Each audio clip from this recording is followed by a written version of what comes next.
Hi, and you're now with the Forerunner Chronicles. All right, everybody, so recently during a debate on the state Senate floor, in which they were discussing a bill that would give concealed weapon permit holders the ability to carry their firearms into public places like schools, for instance, Arizona State Senator Sylvia Allen completely turned the tide of the debate from being about gun legislation into the necessity of discussing legislation that would, get this, make it mandatory for everyone to attend church on Sunday. Now, you don't have to believe my words, but listen to the words of Senator Sylvia Allen for yourself. Take a look. If you want to do violence, you'll use a clock in a courtroom, or you can use knives, or you can use whatever. It's the soul that is corrupt. And how we get back to a moral rebirth in this country, I don't know, since we are slowly eroding religion at every opportunity that we have. Probably we should be debating a bill requiring every American to attend a church of their choice on Sunday to see if we can get back to having a moral rebirth. And there it is. You just heard a senator suggest that the United States of America needs to be discussing legislation that would make it mandatory for all Americans to go to church on Sunday. We're talking about a national Sunday law here, ladies and gentlemen.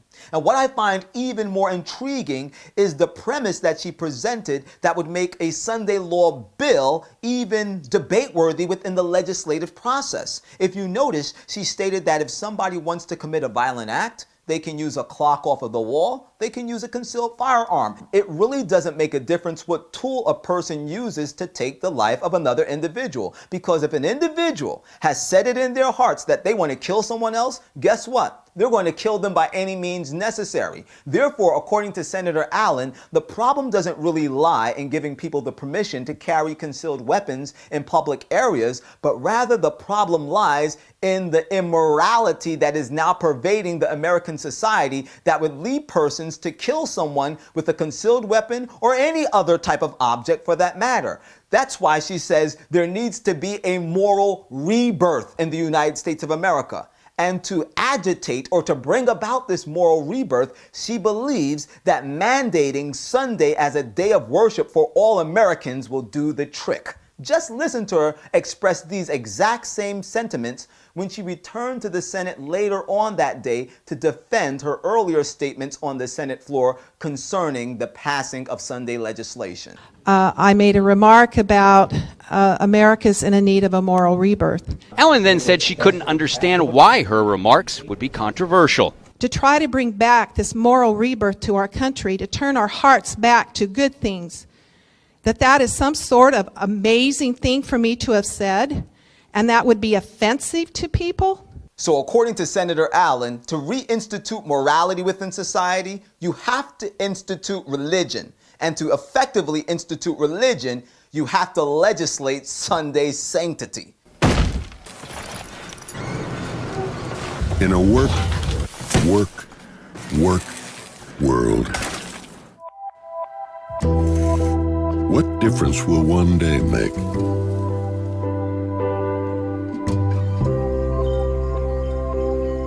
The earth won't alter its course.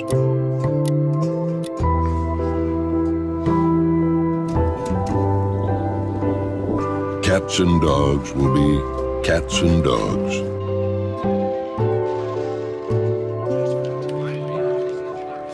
Rain will still fall from the sky. So take time for Sunday. Just know that your truck has a little thing for Monday.